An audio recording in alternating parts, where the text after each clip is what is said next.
So how would this work? Let me see how to phrase it. So in retrospect, let's take an example. So recently, there was a Chinese ship that had a Russian captain on board that was accidentally, quote unquote, dragging something over the bottom of the sea that broke a cable or something. So let's just assume that something similar happened today. It hits the news. What would you do to investigate that? To maybe learn a little bit more about the ship, or maybe the captain or the seafarers on board? What would be your approach? The first thing I would do is I'd look at the area the cable was at, and I would go to the news stories, whatever's out there on the timing and the days that it happened or they think that it happened, and I would try and pinpoint all the vessels in that area at that time.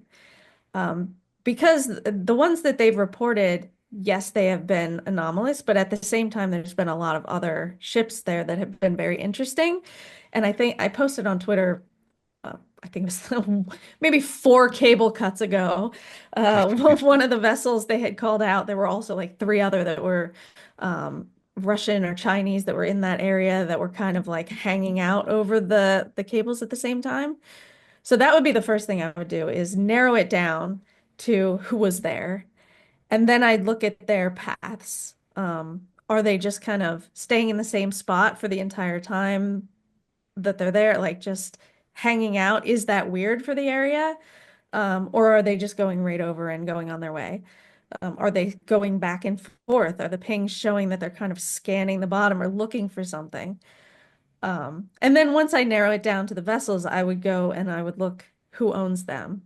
And then with Maritime, it's always hidden. There's always company hidden under company and company shell companies.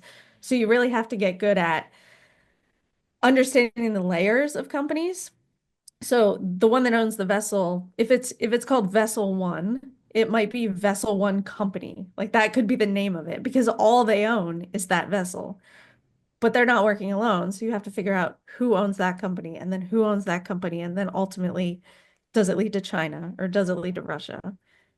And there's some things we can't do as an ocean analyst. We can't board the vessel, right? So that's how they figure out which one of those is actually the ship that, they need to look at as they go and board them. But we can't do that. And we can't generally look at their finances and things to like verify that they are sending money or gaining money from maybe the Chinese government, something like that.